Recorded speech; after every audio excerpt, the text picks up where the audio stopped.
নেতার ছেলে মানেই মনোনয়ন, পরিবারতন্ত্রের এই অভিযোগ শুধু বিএনপির প্রতি নয়, একই অভিযোগে অভিযুক্ত জামাতও। বিএনপির মতো জামাতের মনোনয়ন তালিকাতেও দেখা গেছে দলটির প্রবীণ বড় বড় নেতাদের ছেলের নাম।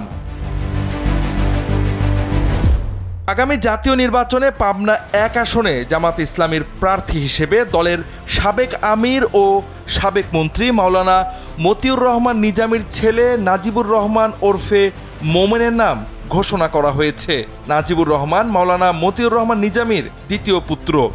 এ আসনে নজিবুর রহমানের নাম ঘোষণার সময় কেন্দ্রীয় সহকারী সেক্রেটারি জেনারেল মাওলানা রফিকুল ইসলাম খান বলেছিলেন, নিজামীর শাহাদতের পর তার ছেলে নজিমুর রহমান মোমিনী ছিলেন এই আসনের প্রার্থী, কিন্তু সরকারের দমন নিপীড়নে তারা দেশে থাকতে পারেননি। এবার আবারও তাকে মনোনয়ন দেওয়া হয়েছে। পিরোজপুর জেলার 3টি সংসদীয় আসনের মধ্যে 2টি আসনেরই প্রার্থী হয়েছেন বাংলাদেশ জামাতে ইসলামীর প্রয়াত নায়েবে আমির ও সংসদ সদস্য আল্লামা দেলোয়ার হোসাইন সাইদির 2 ছেলে। সাইদির নির্বাচনী আসন পিরোজপুর সদর, ইন্দুরকানী ও নাজিরপুর নিয়ে গঠিত পিরোজপুর 1 থেকে মনোনয়ন পেয়েছেন তার ছোট ছেলে আলহাজ মাসুদ সাইদি।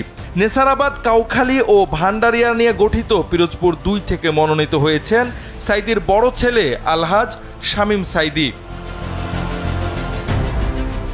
ঢাকা 14 আসনে জামাতে ইসলামীর মনোনীত প্রার্থী হয়েছেন ইসলামী ছাত্র শিবিরের প্রতিষ্ঠাতা সভাপতি ও বাংলাদেশ জামাতে ইসলামীর কেন্দ্রীয় প্রভাবশালী নেতা মীর কাসেম আলীর ছেলে ব্যারিস্টার মীর আহমদ বিন কাসেম আরমান।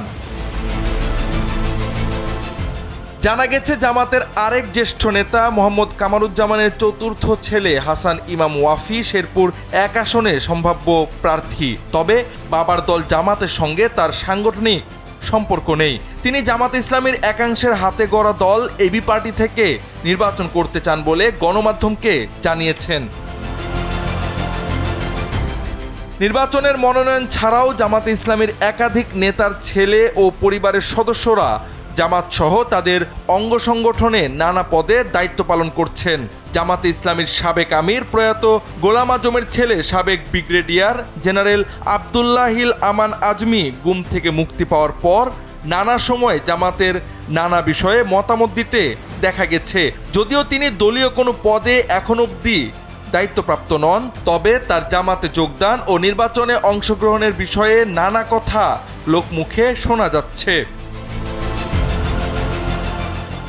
নেতার ছেলেদের নেতা হওয়ার নজির দেশের রাজনীতিতে মোটেও ব্যতিক্রম কোনো ঘটনা নয়। তবে কখনো কখনো পরিবারতন্ত্রের যে অভিযোগ একপাক্ষিকভাবে প্রচার ও প্রকাশ করা হয় তা শুধুই একপাক্ষিক নয়, বরং দেশের প্রেক্ষাপটে সার্বজনীন অভিযোগেরই আওতাভুক্ত।